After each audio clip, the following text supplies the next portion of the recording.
সহকর্মী ফারিহা সাজনীনের কাছ থেকে জেনে নেব আবহাওয়ার খবর। ফারিহা, আবহাওয়ার সবশেষ কি খবর আছে আমাদের কাছে? ধন্যবাদ সুমন। দর্শক, আজ 23 জুলাই 2025 তারিখে দেশের সর্বশেষ আবহাওয়া তথ্য থেকে আমরা দেখতে পাচ্ছি সিলেট, চট্টগ্রাম, ঢাকা ও খুলনার অধিকাংশ জায়গায় এবং রংপুর, রাজশাহী, বরিশাল ও ময়মনসিংহের দু এক জায়গায় অস্থায়ীভাবে দমকা হাওয়া সহ হালকা থেকে মাঝারি বৃষ্টিপাত হতে পারে।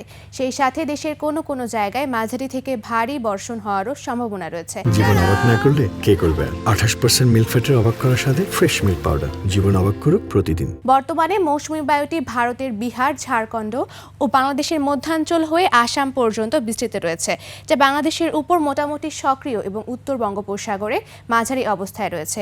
সেই সাথে বর্তমানে বিশেষ কিছু অঞ্চলের তাপমাত্রা যদি আমরা দেখে থাকি তাহলে সিলেটে 32 ডিগ্রি সেলসিয়াস, ঢাকা ও খুলনায় 33 ডিগ্রি সেলসিয়াস রয়েছে। সেই সাথে গতকাল সর্বনিম্ন তাপমাত্রা রেকর্ড করা হয়েছে টাঙ্গাইলে, যা 23.6 ডিগ্রি সেলসিয়াস এবং সর্বোচ্চ তাপমাত্রা যশোরে, যা 36.4 ডিগ্রি সেলসিয়াস।